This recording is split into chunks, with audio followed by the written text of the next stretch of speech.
हाय friends, माझं नाव Tejas Diliprao Kajale. Physics with Tejas sir या चॅनल मध्ये आपलं स्वागत आहे. मागच्या लेक्चर मध्ये आपला इलेक्ट्रोस्टॅटिक हा युनिट पूर्णतः संपला होता. इलेक्ट्रोस्टॅटिक युनिट थोडासा हार्ड वाटला आपल्याला, पण आज जो युनिट आपल्याला पाहायचा आहे तो एकदम इझी आहे आणि लहान युनिट आहे. म्हणजे इलेक्ट्रोस्टॅटिकला आपल्याला जवळपास 19 ते 20 लेक्चर लागले संपवण्यासाठी, पण हा जो युनिट आपण स्टार्ट करणार आहे या युनिट मध्ये जवळपास 7 ते 8 लेक्चर मध्ये युनिट संपून जाईल आणि इझी युनिट आहे, इंटरेस्टिंग युनिट आहे. ठीक आहे, तर चालू करू आपण लेक्चर आजचं. तर आजच्या लेक्चर मध्ये जो युनिट स्टार्ट करणार आहे तो युनिट आहे आपला 9वा युनिट. म्हणजे सिलेबसच्या अनुसार 9वा युनिट आहे. इलेक्ट्रोस्टॅटिक हा 8वा होता, हा 9वा युनिट आहे. ओके, आणि त्या युनिटचं नाव आहे करंट इलेक्ट्रिसिटी. आपण करंट इलेक्ट्रिसिटी बद्दल थोडंफार डिस्कस केलं होतं 11वी मध्ये. 11वीच्या लेक्चर मध्ये आपण 11वीच्या बुक मध्ये आपण थोडंसं पाहिलं होतं, त्याच्याबद्दल आपण थोडंफार डिस्कस केलं होतं. तर 11वीचं जिथे आपण संपवलं तिथूनच आपल्याला माहित आहे का 12वीचा करंट इलेक्ट्रिसिटी चालू करायचा आहे. 11वी मध्ये आपण असं काहीतरी बोललो होतो की एक कंडक्टर असेल, त्या कंडक्टर मधून माहित आहे का करंट तेव्हाच चालू होईल किंवा त्या कंडक्टर मधून करंट तेव्हाच फ्लो होईल ज्या वेळेस त्याच्यातून इलेक्ट्रॉन्स हे काय होतील, फ्लो होतील. म्हणजे इलेक्ट्रॉन जर समजा काय झाले, फ्लो झाले, तेव्हाच आपल्याला काय मिळत होता, करंट मिळत होता.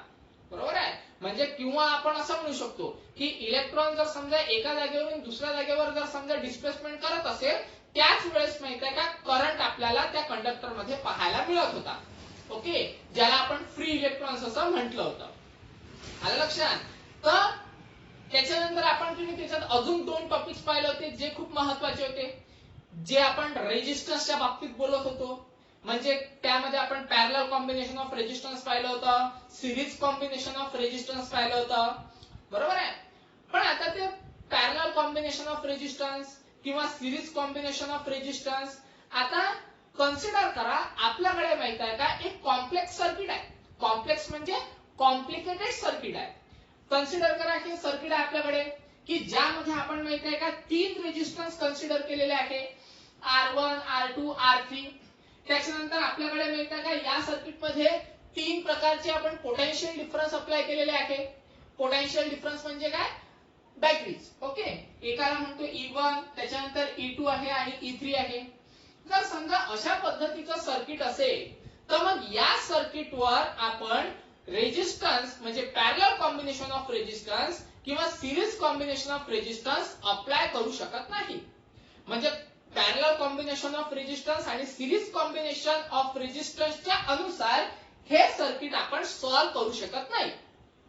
मग जर समजा अशा पद्धतीचे सर्किट सॉल्व्ह करायचे असतील तर आपल्याला माहित आहे का एक नवीन टॉपिक पाहायचा आहे ज्याचं नाव आहे Kirchhoff's law of electrical network. ठीक आहे, कारण माहित आहे का याच्यावर आपण ना सिरीज कॉम्बिनेशन लावू शकत ना पॅरलल कॉम्बिनेशन लावू शकत. ठीक आहे, सिरीज कॉम्बिनेशन ऑफ रेजिस्टन्सनी किंवा पॅरलल कॉम्बिनेशन ऑफ रेजिस्टन्सनी हे सर्किट आपण सॉल्व्ह करू शकत नाही. त्यामुळे आपल्याला माहित आहे का एक नवीन टॉपिक पाहायचा आहे 12वी मध्ये ज्याचं नाव आहे Kirchhoff's law of electrical network. आता किर्चॉफचे माहित आहे का तसे 2 लॉज आहेत. एक आहे किर्चॉफ्स फर्स्ट लॉ, त्याला आपण म्हणतो केसीएल. केसीएल म्हणजे काय होते, किर्चॉफ्स करंट लॉ. आणि दुसरा आहे किर्चॉफ्स व्होल्टेज लॉ, ज्याला आपण काय म्हणतो, किर्चॉफ्स सेकंड लॉ. ठीक आहे, त्याला शॉर्ट मध्ये म्हटलं आहे केव्हीएल. तर किर्चॉफ्स व्होल्टेज लॉ आपण नंतर पाहू काय आहे. सगळ्यात पहिले माहित आहे का किर्चॉफ्स करंट लॉ पाहून घेऊ. पण किर्चॉफ्स करंट लॉ पाहण्याच्या आधी आपल्याला माहित आहे का काही इम्पॉर्टंट डेफिनेशन्स पाहायचे आहेत. तर त्या डेफिनेशन्स पहिले पाहून घेऊ. एक 2 लाईनीच्या डेफिनेशन्स आहेत, एकदम इझी डेफिनेशन्स आहेत. ठीक आहे, आणि नंतर मग आपण आपल्या मेन पार्ट कडे जाऊ. तर सगळ्यात पहिले माहित आहे का हे सर्किट आहे आपल्याकडे की ज्या सर्किट मध्ये आपण माहित आहे का R1, R2, R3 असे 3 रेजिस्टन्स लावलेले आहेत आणि 3 पोटेन्शियल डिफरन्स लावलेले आहेत. पोटेन्शियल डिफरन्स म्हणजे बॅटरी लावलेली आहे. ओके, आता माहित आहे का या सर्किटच्या आधारे आपल्याला माहित आहे का 3 डेफिनेशन्स पाहायला मिळतात. तर त्याच्यातली पहिली डेफिनेशन आहे आपली जंक्शन.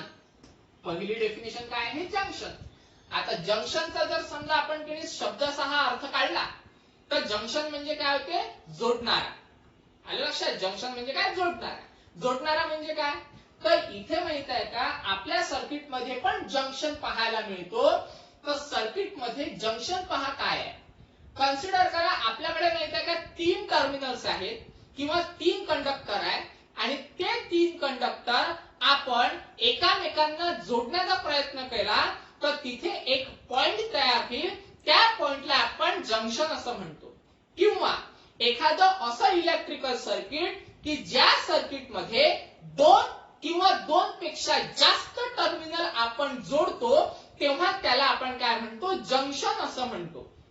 आलं लक्षात? कन्सिडर करा हा एक टर्मिनल आहे, हा दुसरा टर्मिनल आहे. ओके, अजून कुठला तरी तिसरा टर्मिनल आणला आणि तो आपण एका पॉइंटला जर समजा जोडत असेल तर त्या पॉइंटला आपण काय म्हणत असतो? जंक्शन असं म्हणत असतो.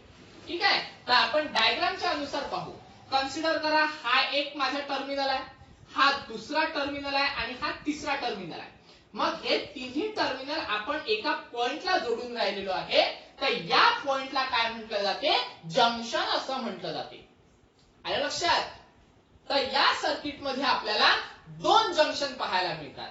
एक आहे बी जंक्शन आणि एक आहे ई जंक्शन. या ठिकाणी माहित आहे का 3 टर्मिनल एका पॉइंटला आपण जोडतो आहे. पहा हा पहिला टर्मिनल आहे, त्याच्यानंतर हा दुसरा टर्मिनल आणि हा तिसरा टर्मिनल. म्हणजेच काय? तर 2 किंवा 2 पेक्षा जास्त टर्मिनल एका पॉइंटला जोडत असेल तर त्या पॉइंटला काय म्हणतो आपण? जंक्शन असं म्हणतो. आलं लक्षात? तर 2 जंक्शन आहे, एक बी जंक्शन आहे आणि एक ई जंक्शन आहे. आता यावरूनच आपल्याला दुसरी डेफिनेशन मिळते की त्याचं नाव आहे ब्रांच. त्याचं नाव काय आहे? ब्रांच. ओके, ब्रांच म्हणजे काय? तर 2 जंक्शनच्या मध्ये जो काही पार्ट असेल त्या पार्टला काय म्हणतो आपण? ब्रांच असं म्हणतो. म्हणजे कन्सिडर करा हा बी एक जंक्शन आहे, हा दुसरा ई जंक्शन आहे. त्याच्यामध्ये जो काही पार्ट राहणार आहे आपला हा वाला, तर याला काय म्हणू आपण? ब्रांच असं म्हणू. आलं लक्षात? म्हणजे माहित आहे का हा जो काही पोर्शन राहणार आहे याला काय म्हणू आपण? ब्रांच म्हणू. तुमच्या लक्षात? तर हा झाला ब्रांच. त्याच्यानंतर आपल्याला मिळते तिसरी डेफिनेशन की ज्याचं नाव आहे लूप. ज्याचं नाव काय आहे? लूप. लूप म्हणजे तुम्हाला माहित असेल लूप म्हणजे काय? लूप म्हणजे होते की जर समजा एखादा क्लोज पाथ असेल तर त्याला काय म्हटलं जाते? लूप असं म्हटलं जाते. युद्ध लक्षात? म्हणजे लूप म्हणजे काय मिळते पहा. कन्सिडर करा आपल्याकडे माहिती आहे का एक क्लोज पाथ आहे. म्हणजे A B C D E F A. आलं लक्षात? म्हणजे ज्या पॉइंट पासून सुरुवात केली त्याच पॉइंटला घुमून फिरून येणे त्याला काय म्हटलं जाते? क्लोज पाथ असं म्हटलं जाते. आणि त्याच क्लोज पाथला लूप असं म्हटलं जाते. आलं लक्षात? इथे आहे आपल्याकडे A B C D E F A. तर याला काय म्हणू आपण? क्लोज पाथ म्हणू. तर क्लोज पाथ म्हणजेच काय झाला? लूप झाला. आलं लक्षात?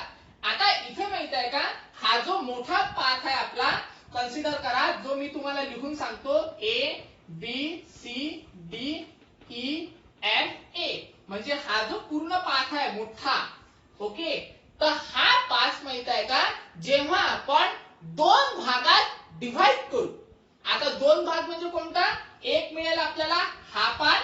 ओके, म्हणजे ए बी ई एफ ए. ठीक आहे. त्याच्यानंतर दुसरा मिळेल आपल्याला हा वाला. ओके, कोणता? B E D C B. Okay, एक म्हणजे हा पार्ट मिळणार आणि एक म्हणजे हा पार्ट मिळणार. म्हणजेच ज्या वेळेस लूपचे 2 भागात रूपांतर होईल त्याच्यातला जर समजा एक भाग कन्सिडर केला तर त्याला म्हटलं जाते मेश. तर त्याला काय म्हटलं जाते? मेश असं म्हटलं जाते. म्हणजेच माहित आहे का या सर्किट मध्ये आपल्याला 2 मेश मिळतील. म्हणजे एक मेश मिळेल हा वाला ओके, ज्याचं नाव आहे A B E F A, okay, आणि दुसरा मेश मिळेल हा वाला ज्याचं नाव आहे B C D E B. आलं लक्षात? तर अशा पद्धतीचे आपल्याला दोन मेश मिळणार आहे या सर्किट मध्ये. ठीक आहे, तर अशा पद्धतीचं हे आहे बेसिक. तर त्या बेसिक मध्ये आपण काय पाहिलं? जंक्शन. जंक्शन म्हणजे एकदम साधे आणि सरळ डेफिनेशन आहे. दोन किंवा दोन पेक्षा जास्त टर्मिनल जर समजा एका पॉइंटला जॉईन होत असेल तर त्याला काय म्हटलं जाते? जंक्शन असं म्हटलं जाते. ओके, त्याच्यानंतर आहे ब्रांच. म्हणजे जर समजा दोन जंक्शनच्या मधात जो काही पोर्शन राहील त्या पोर्शनला म्हटलं जाते ब्रांच. ओके, त्याच्यानंतर लूप. लूप म्हणजे काय? जर समजा आपण एका पॉइंट पासून पुन्हा त्याच पॉइंटला येत असेल तर त्याला काय म्हटलं जाते? लूप असं म्हटलं जाते. आणि जर समजा लूप हा जर दोन भागात डिवाइड होत असेल किंवा लूप जर समजा डिवाइड होत असेल दोन लूप मध्ये तर त्याला काय म्हटलं जाते? मेश असं म्हटलं जाते. तर मेशची माहिती आहे का दुसरी पण एक डेफिनेशन तयार होते. म्हणजे असं लूप की जे दोन भागामध्ये डिवाइड होत नसेल तर त्याला पण काय म्हटलं जाते? मेश असं म्हटलं जाते. कारण कन्सिडर करा हा एक भाग, ठीक आहे, म्हणजे ए बी ई एफ ए. जर समजा हा जर समजा आपण एक भाग कन्सिडर केला तर याचं माहित आहे का दुसऱ्या भागामध्ये रूपांतर होऊ शकत नाही. ठीक आहे, किंवा हा भाग कन्सिडर करा तर या भागाचं पण दुसऱ्या भागामध्ये रूपांतर होऊ शकत नाही. जर समजा असा लूप आपल्याकडे असेल की ज्याचं दुसऱ्या लूप मध्ये डिव्हाइड होत नसेल तर त्याला काय म्हटलं जाते? मेश असं म्हटलं जाते. ठीक आहे, तर ह्या झाल्या आपल्या इम्पॉर्टंट डेफिनेशन. आता आपल्या माहित आहे का मेन टॉपिक कडे आपण वळू. मेन टॉपिक कुठला आहे आपला? तर किर्चॉफ्स फर्स्ट लॉ. त्याला काय म्हटलं जाते? Kirchhoff's current law. त्याच्यासाठी एक छोटीशी डायग्राम काढलेली आहे मी. तर याच डायग्रामच्या आधारावर आपण समजण्याचा प्रयत्न करू. ठीक आहे, आता इथे माहित आहे का कन्सिडर करा एक जंक्शन आहे. त्या जंक्शनचं पॉइंट आहे ए. ठीक आहे, आता इथे माहित आहे का कन्सिडर करा अशा पद्धतीचं. म्हणजे एक हा आहे, एक हा आहे आणि एक हा आहे. बरोबर आहे? तसंच आपण माहित आहे का भरपूर सारे काय घेतलेले आहे? टर्मिनल्स घेतलेले आहे आणि त्या टर्मिनल्सला एका पॉइंटला जोडलेलं आहे असं कन्सिडर करा. ठीक आहे, तर या पॉइंट वरून किंवा या डायग्राम वरून काय लक्षात येते पहा. किर्चॉफ्स करंट लॉचं स्टेटमेंट पहा. एकदम इझी स्टेटमेंट आहे. काय स्टेटमेंट आहे किर्चॉफ्स करंट लॉचं? तर जर समजा आपल्याला अल्जेब्रिक सम मिळत असेल करंटची तर ती अल्जेब्रिक सम इक्वल टू 0 असते. म्हणजेच in short summation of I. Okay, म्हणजे करंटची जर समजा ऍडिशन केली आपण तर ती ऍडिशन काय मिळते आपल्याला? Equal to 0. म्हणजेच काय? तर I1 I2 I3 I4 I5 आणि I6 याची जर समजा आपण ऍडिशन केली तर ती ऍडिशन किती मिळेल आपल्याला? इक्वल टू 0 मिळेल. हे स्टेटमेंट आहे किर्चॉफ्स फर्स्ट लॉचं. ठीक आहे, म्हणजेच काय? तर according to the Kirchhoff's first law the algebraic sum of the current is equal to 0. आले लक्षात? म्हणजे जर समजा करंटच्या अल्जेब्रिक सम जर समजा आपण केली तर ती काय मिळेल आपल्याला? इक्वल टू 0 मिळणार.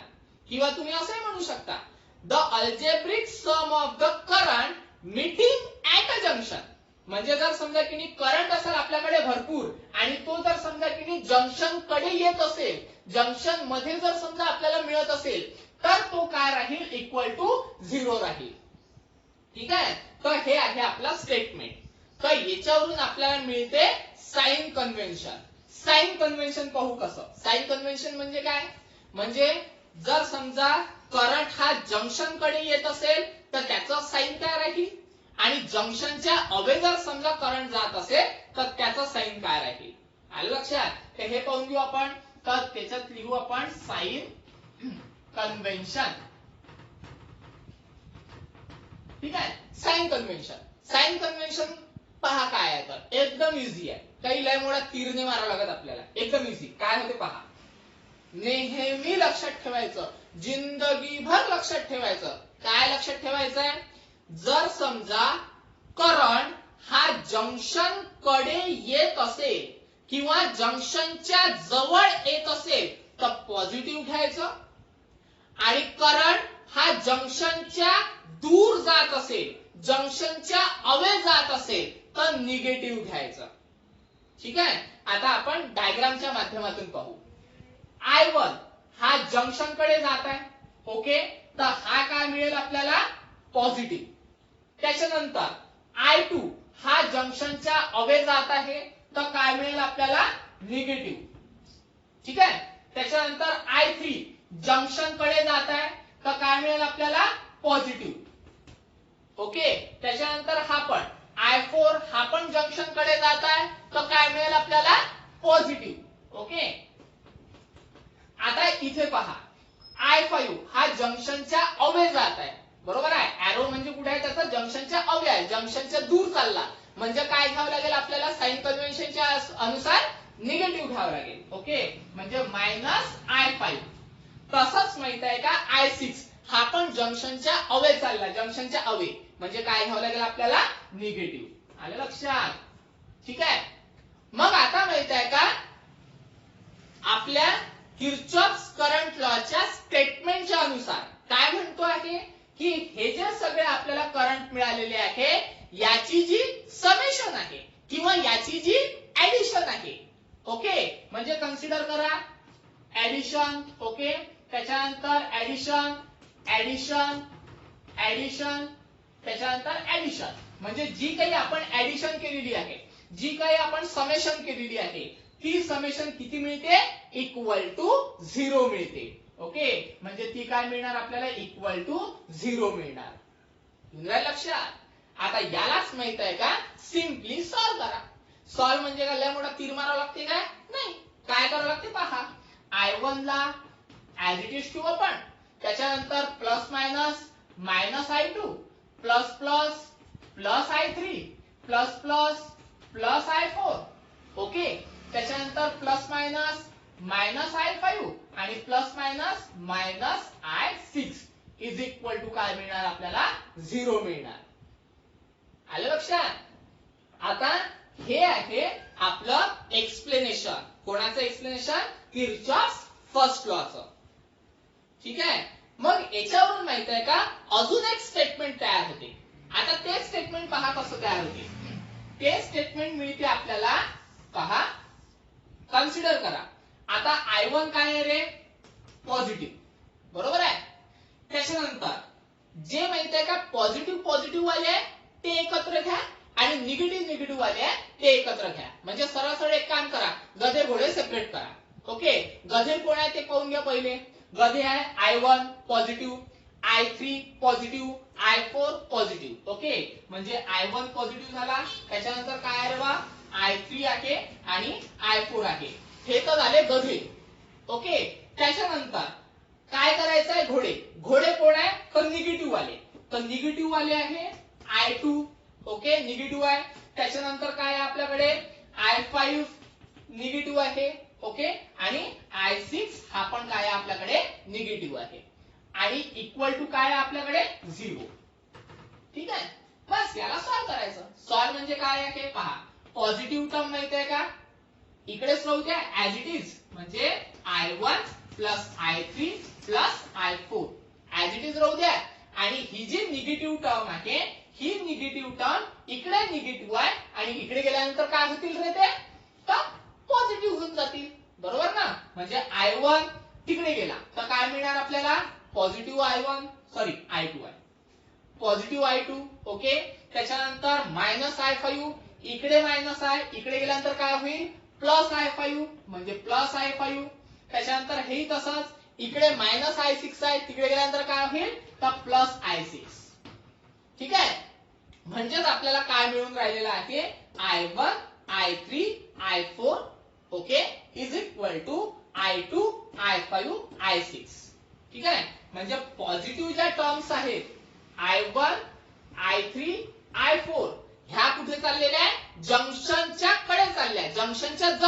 दाखवलेले आहे. ओके, त्याच्यानंतर I2 जंक्शनच्या अवे आहे, I5 जंक्शनच्या अवे आहे आणि I6 जंक्शनच्या अवे आहे. ओके, म्हणजे त्याच्यावरून काय लक्षात येऊन राहिलं आपल्याला, जेवढा करंट जंक्शनच्या जवळ जातोय तेवढाच करंट जंक्शनच्या बाहेर जात आहे. आलं लक्षात? म्हणजे आपण माहिती आहे का, दुसऱ्या स्टेटमेंट मध्ये असं म्हणू शकतो की जेवढा करंट जंक्शनच्या कडे जाईल तेवढाच करंट जंक्शनच्या पण बाहेर येईल. ठीक आहे, तर याला म्हटलं जाते किर्चॉफ्स करंट लॉ आणि याला म्हटलं जाते किर्चॉफ्स करंट लॉचं पूर्ण स्टेटमेंट, सॉरी एक्सप्लेनेशन.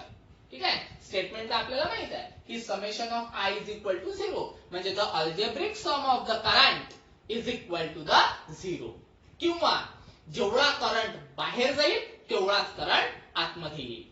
तुम्हाला लक्षात? तर हे आहे एक्सप्लेनेशन. कोणाचं एक्सप्लेनेशन? किर्चॉफ्स फर्स्ट लॉचं. इम्पॉर्टंट टॉपिक आहे, 2 किंवा 3 मार्कासाठी विचारला जाते पेपर मध्ये. ठीक आहे, डायरेक्ट क्वेश्चन मिळतो आपल्याला, एक्सप्लेन किर्चॉफ्स फर्स्ट लॉ किंवा एक्सप्लेन किर्चॉफ्स सेकंड लॉ. आलं लक्षात? तर हा आहे आपला किर्चॉफ्स फर्स्ट लॉ, ज्याला आपण माहित आहे का केसीएल असं सुद्धा म्हणू शकतो आणि यालाच माहित आहे का जंक्शन लॉ असं सुद्धा म्हटलं जाते. आलं लक्षात? ठीक आहे, ठीक आहे, तर हा आहे किर्चॉफ्स फर्स्ट लॉ. पहा रे, एक तर झाला होता आपला किर्चॉफ्स करंट लॉ, ज्याला आपण काय म्हटलं होतं केसीएल, बरोबर आहे. आता पाहायचं आपल्याला किर्चॉफ्स व्होल्टेज लॉ. आता किर्चॉफ्स व्होल्टेज लॉ मध्ये काय होते रे ते पाहून घेऊ. सगळ्यात पहिले किर्चॉफ्स करंट लॉचं स्टेटमेंट लक्षात घ्या. किर्चॉफ्स करंट लॉ काय होता आपला, summation of I is equal to 0, बरोबर आहे. याच्यावरूनच माहित आहे का आपल्याला हा काय करायचा आहे, सॉल्व्ह करायचा आहे. कशा पद्धतीने पहा, सगळ्यात पहिले डायग्राम पाहून घेऊ काय आहे. तर डायग्राम समजून सांगतो आणि नंतर मग त्याच्यावरूनच माहित आहे का त्या किर्चॉफ्स व्होल्टेज लॉचं स्टेटमेंट सांगतो. एकदम इझी आहे. काय करावं लागते पहा. डायग्राम मध्ये माहित आहे का आपण 5 रेजिस्टन्स लावले, R1, R2, R3, R4 आणि हा मधा R5. आणि या सर्किटला चालवण्यासाठी माहित आहे का 2 बॅटरीज अप्लाय केल्या. एक केलेली आहे E1 आणि एक केलेली आहे E2. ठीक आहे, आणि यालाच माहित आहे का आपण नावं पण देऊन देऊ. हा A राहील, B राहील, C, D, E आणि F. ओके, आता होते काय पहा. करंट माहित आहे का एक लूप मिळून राहिला आपल्याला हा वाला. ओके, ज्याला म्हणतो आपण A, B, E, F, A. ठीक आहे, या लूप मध्ये करंट फ्लो होईल अशा पद्धतीने. ठीक आहे, त्याच्यानंतर एक लूप मिळत आपल्याला हा की ज्याचं नाव आहे B, E, D, C, B आणि या लूप मध्ये करंट फ्लो होईल अशा पद्धतीने. इंद्रायला लक्षात? म्हणजे इथे करंट फ्लो होईल असा, ओके, आणि इथे करंट फ्लो होणार आहे अशा पद्धतीने. आलं लक्षात? तर आता होते काय पहा. इथे माहित आहे का, कन्सिडर करा I1 जो आहे म्हणजे याच्यातून जो निघणारा करंट आहे हा करंट R1 च्या अक्रॉस ड्रॉप होणार आहे. ठीक आहे, त्याच्यानंतर माहित आहे का करंट माहित आहे का कोणाकडे चालला, बी कडे. तुम्हाला मी पहिलेच सांगितलेलं आहे 2 किंवा 2 पेक्षा जास्त टर्मिनल एका ठिकाणी जोडले म्हणजे त्याला आपण काय म्हणतो, जंक्शन म्हणतो. बरोबर आहे. तर हा पहिला टर्मिनल, हा दुसरा आणि हा तिसरा, म्हणजे बी काय झाला आपला जंक्शन. तर I1 माहित आहे का जंक्शन कडे चाललेला आहे. बरोबर आहे. मग जंक्शन कडे जाणारा करंट काय घ्यावं लागेल रे, पॉझिटिव्ह. म्हणजे I1 मिळणार आपल्याला सरळ सरळ पॉझिटिव्ह. बरोबर. त्याच्यानंतर I2 हा पण कुठे चालला रे, जंक्शन कडे. बरोबर आहे. म्हणजे I2 काय घ्यावं लागेल पुन्हा आपल्याला, पॉझिटिव्ह. त्याच्यानंतर I3 हा कुठे चालला रे, जंक्शनच्या अवे चालला. बरोबर आहे. जंक्शन पासून दूर चालला म्हणजे तो काय घ्यावा लागेल आपल्याला, निगेटिव्ह. ओके, म्हणजे तो घ्यावा लागेल आपल्याला निगेटिव्ह म्हणजे I3. आणि याची जी बेरीज आहे म्हणजे जे समेशन आहे, अल्जेब्रिक सम आहे, ती काय मिळणार आपल्याला, सरळ सरळ 0 मिळणार. बरोबर आहे. म्हणजे याच्यावरून काय लक्षात येते रे आपल्या, I3 इकडे मायनस आहे, इकडे गेल्यानंतर काय होते प्लस. म्हणजेच काय, तर I1 plus I2 is equal to आपल्याला काय मिळते, I3. म्हणजेच असं लक्षात ठेवा, I2 इकडून येत आहे, I1 इकडे येत आहे आणि दोघांचा करंट मिसळून आपल्याला काय मिळत आहे, I3 मिळत आहे, की जो I3 हा R5 च्या अक्रॉस मध्ये काय होऊन राहिलेला आहे, ड्रॉप होत आहे. इथपर्यंत आलं लक्षात. त्याच्यानंतर आता काय होते पहा, हे तर पूर्ण झालं कोणाचं, किर्चॉफ्स करंट लॉचं. ओके, तर I1 plus I2 is equal to I3 मिळालं, याला म्हणा इक्वेशन 1. याचं काम नाही आहे, पण I3 कशा पद्धतीने भेटला हे फक्त मी तुम्हाला सांगितलेलं आहे, लिहिलं नाही तरी चालते. पण एक माहिती आहे का, असो आपल्याकडे, ठीक आहे. त्याच्यानंतर आता काय होते पहा, आता तुम्हाला माहिती आहे का, पोटेन्शियल डिफरन्स तर माहितच आहे काय होतं. पोटेन्शियल डिफरन्सचा फॉर्म्युला पण माहित आहे. पोटेन्शियल डिफरन्स म्हणजे कन्सिडर करा व्होल्टेज, आणि व्होल्टेजचा फॉर्म्युला काय असतो रे, तर व्होल्टेजचा फॉर्म्युला असतो V is equal to I into R. म्हणजे करंट आणि रेजिस्टन्स या दोघांचा प्रोडक्ट घेतला का आपल्याला काय मिळते, व्होल्टेज मिळते. आणि व्होल्टेज म्हणजे काय होते, पोटेन्शियल डिफरन्स. ठीक आहे. आता माहित आहे का, हाच पोटेन्शियल डिफरन्स आपल्याला माहित आहे का, या सर्किट मध्ये अप्लाय करायचा आहे. कशा पद्धतीने पहा, तर सगळ्यात पहिले माहित आहे का, किर्चॉफ्स व्होल्टेज लॉचं स्टेटमेंट पाहून घ्या काय येते. स्टेटमेंट म्हणजे काय होते पहा, तर आताच मी तुम्हाला सांगितलं पोटेन्शियल डिफरन्स म्हणजे I इंटू R. तर इथे माहित आहे का, आपल्याला 5 प्रकारचे पोटेन्शियल डिफरन्स मिळतात. कसे पहा, एक मिळणार I1 R1. ओके, पहिला झाला I1 R1. दुसरा मिळेल आपल्याला I2 R2. ओके, तिसरा मिळेल आपल्याला I3 R5. चौथा मिळेल आपल्याला I2 R4 आणि पाचवा मिळेल आपल्याला I1 R3. ठीक आहे. म्हणजे जे मी तुम्हाला सांगितलेलं आहे ते काय आहे, पोटेन्शियल डिफरन्स आहे. पोटेन्शियल डिफरन्स का बरं म्हणतो आम्ही, कारण मी तुम्हाला सांगत असताना I आणि R च्या कॉम्बिनेशन मध्ये सांगितलेलं आहे. I1 R1 म्हणजे कन्सिडर करा I R, म्हणजे काय झाला तो पोटेन्शियल डिफरन्स. म्हणजेच आपल्याला माहित आहे का, या 5 पोटेन्शियल डिफरन्सची ऍडिशन करायची आहे, समेशन करायचं आहे. ओके, तर करा समेशन, म्हणजे summation of I into R. आलं लक्षात, हे भेटलं पहिलं. त्याच्यानंतर आपल्याकडे माहित आहे का, याच्या व्यतिरिक्त 2 बॅटरीज आहेत. एक आहे E1, एक आहे E2. बरोबर आहे. तर ही जी बॅटरी आहे, या बॅटरीला आपल्याला म्हणायचं आहे EMF. ओके, तर एक मिळून राहिला EMF 1, दुसरा मिळत आहे EMF 2. तर याची पण आपल्याला काय घ्यायचं आहे, समेशन घ्यायचं आहे. ओके, म्हणजे समेशन ऑफ E. ठीक आहे, समेशन ऑफ E म्हणजे E म्हणजे कन्सिडर करा EMF. आता या दोघांची माहित आहे का, अल्जेब्रिक सम करा. अल्जेब्रिक सम म्हणजे सरळ ऍडिशन. आणि ही जी ऍडिशन आहे ही इक्वल टू काय मिळणार आपल्याला, 0. आलं लक्षात. तर हे माहित आहे का, स्टेटमेंट आहे. कोणाचं स्टेटमेंट आहे, किर्चॉफ्स व्होल्टेज लॉचं. आलं लक्षात. म्हणजे जर समजा की नाही यालाच आपल्याला माहित आहे का, इंग्लिश मध्ये लिहायचं असेल तर काय करावं लागेल, सम ऑफ पोटेन्शियल डिफरन्स, नाही तर कन्सिडर करा असं, algebraic sum of potential difference and EMF is equal to the 0. ठीक आहे. Algebraic sum of potential difference and EMF is equal to the 0. ठीक आहे. अशाही पद्धतीने लिहिलं तरी समोरचा जो व्यक्ती आहे तो खुश होऊन जाते. आलं लक्षात. तर हे आहे आपलं स्टेटमेंट, आणि त्या स्टेटमेंटचं हे आहे मॅथमॅटिकल एक्सप्रेशन. आलं लक्षात. याचाच वापर करून आपल्याला हे सर्किट काय करायचं, सॉल्व्ह करायचं आहे.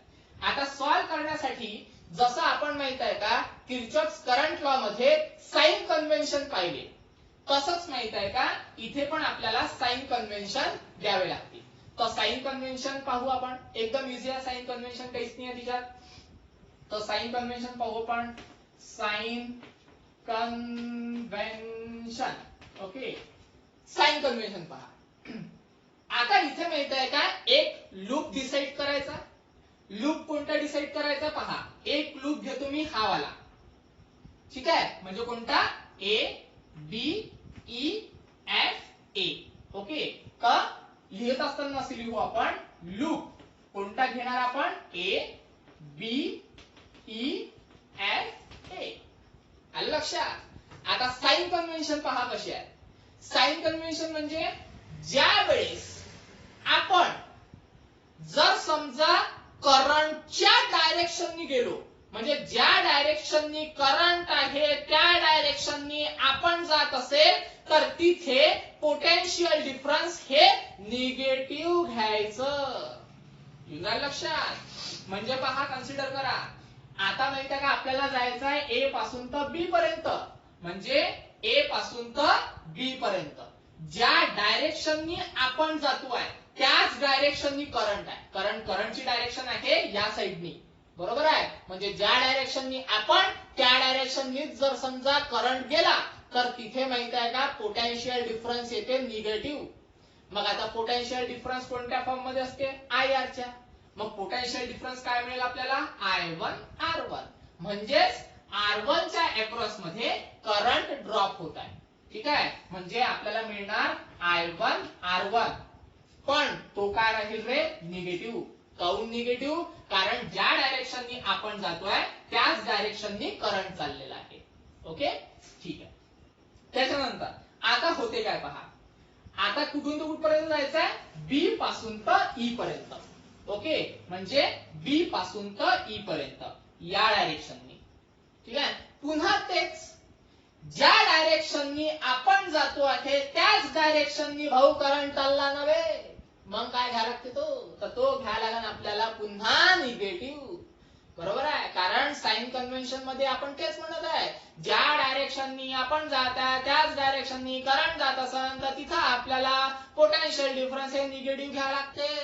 घ्या मग निगेटिव्ह म्हणजे मायनस. ओके, पोटेन्शियल डिफरन्स पुन्हा आय आर च्या फॉर्म मध्ये म्हणजे I3 R5 म्हणजे I3 R5. इथपर्यंत आलं. अजून पहा आता काय होते पहा. आपण कुठून तर कुठपर्यंत जाऊ? ई पासून तर एफ पर्यंत. म्हणजे ई पासून तर एफ पर्यंत. मग ई पासून तर एफ पर्यंत जाऊन राहिलो. पुन्हा तेच ज्या डायरेक्शननी आपण जात आहे त्या डायरेक्शननी करंट गेला तर तो निगेटिव्ह घ्यावा लागते. घ्या मग निगेटिव्ह. काय आहे रे बा?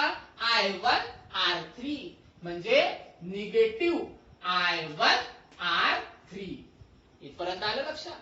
त्याच्यानंतर आता माहित आहे का आपल्याला जायचं आहे एफ पासून तर ए पर्यंत. म्हणजे एफ पासून तर ए पर्यंत. आता एफ पासून तर ए पर्यंत जात असताना आपल्याला माहित आहे का मधात ईएमएफ दिसते. ठीक आहे. रेजिस्टन्स नाही दिसत, ईएमएफ. तर मग आता काय होते पहा. आपण जातो आहे एफ पासून म्हणजे एफ पासून तर ए पर्यंत.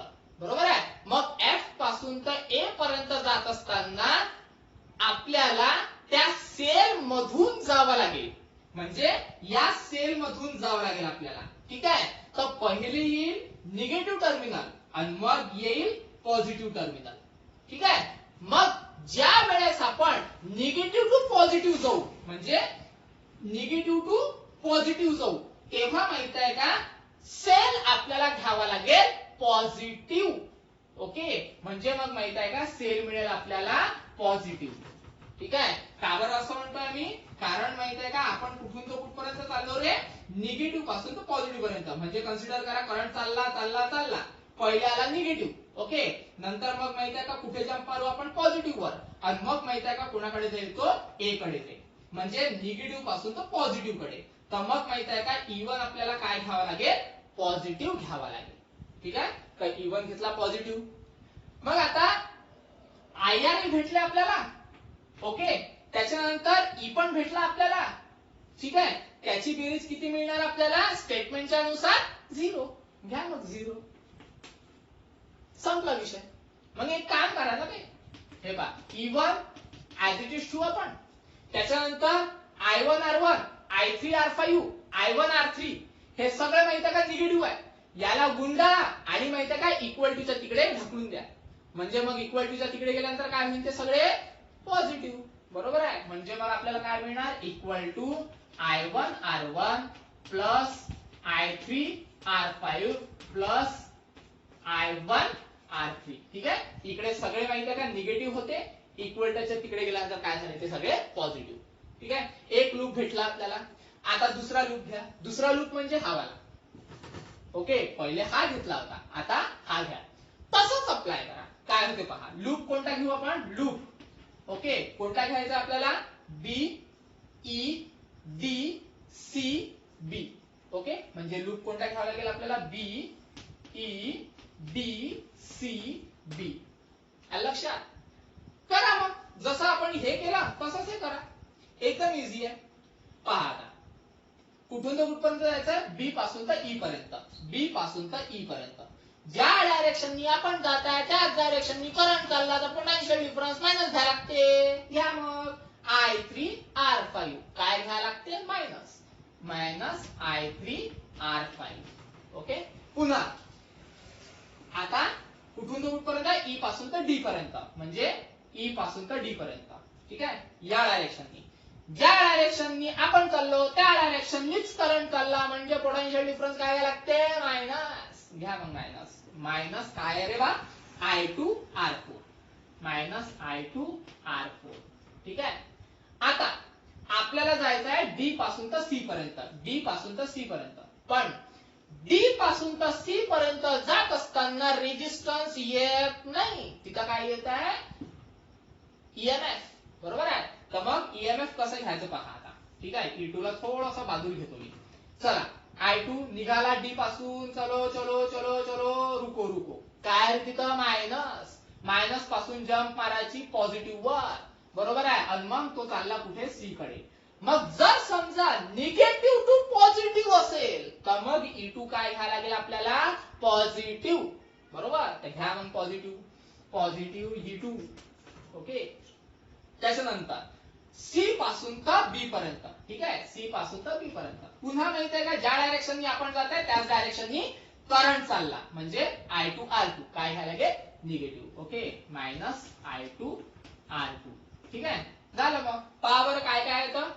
IR म्हणजे समेशन ऑफ IR. ओके, त्याच्यानंतर प्लस म्हणजे काय आहे? प्लस.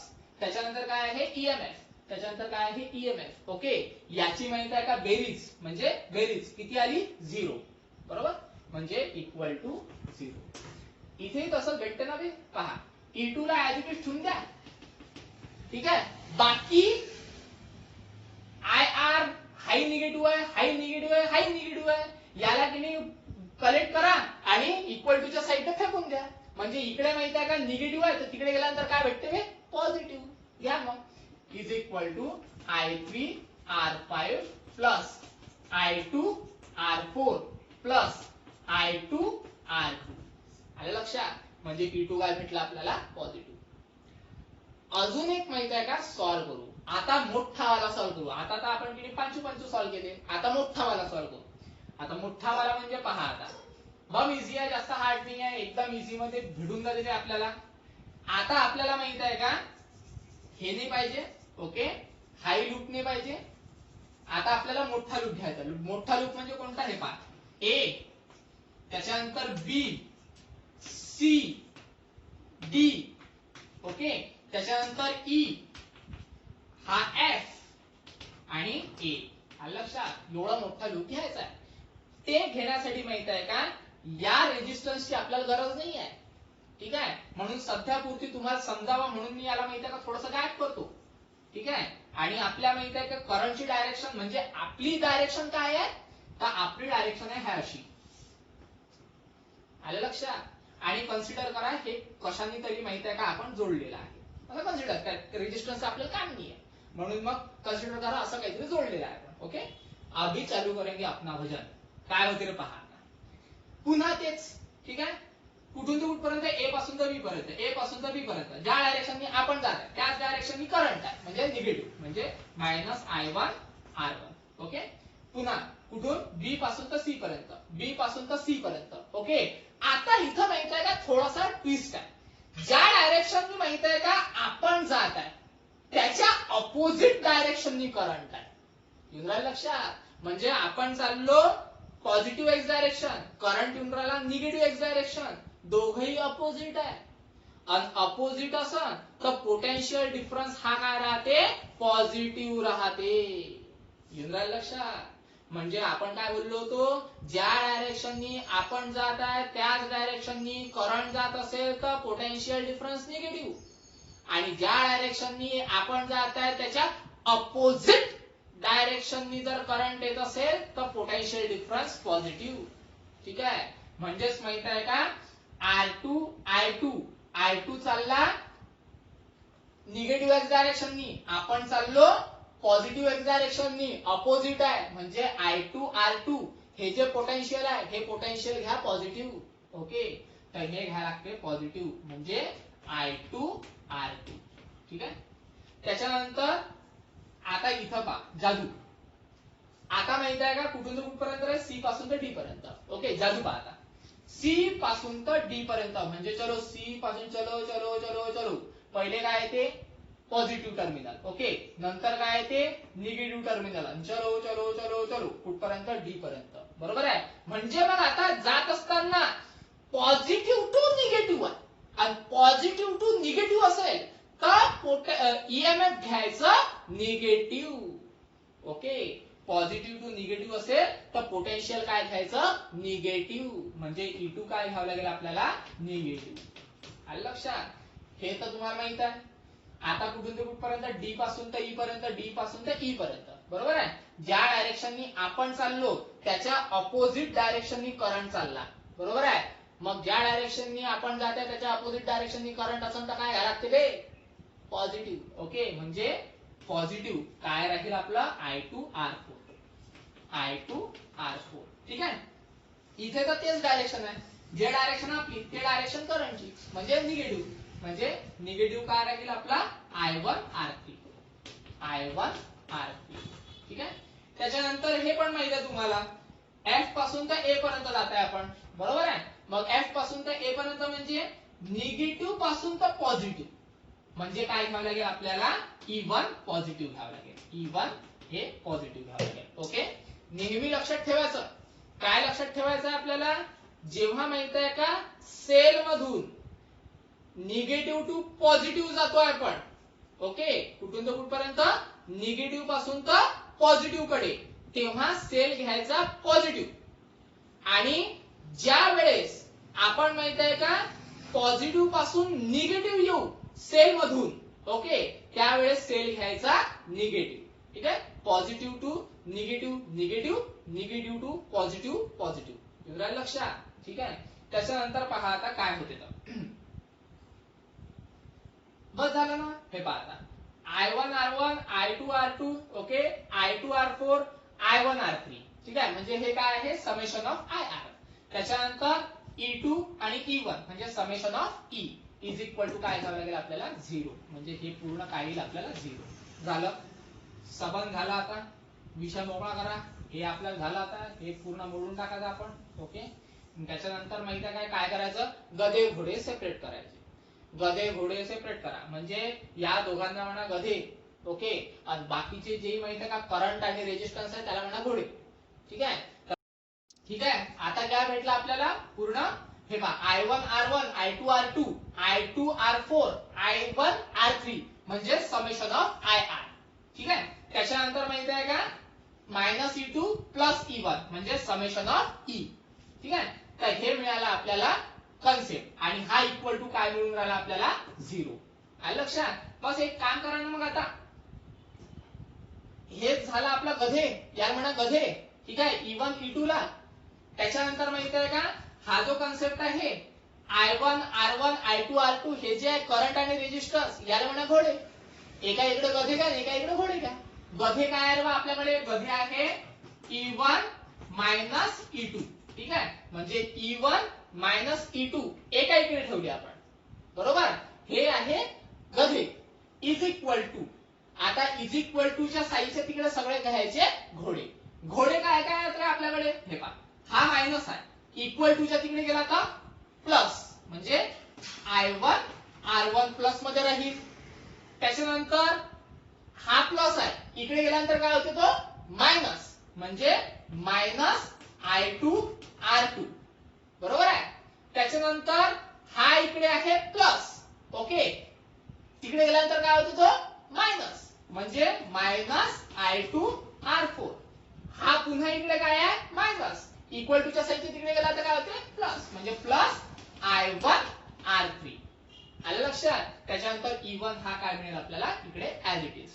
तर हे आहे रिक्वायर्ड आपला आन्सर.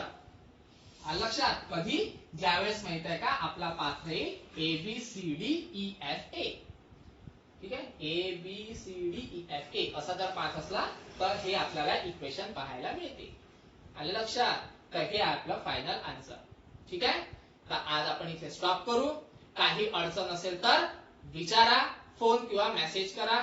ओके, तुमच्या डिफिकल्टीज सॉल्व्ह होऊन जाईल. ठीक आहे, धन्यवाद.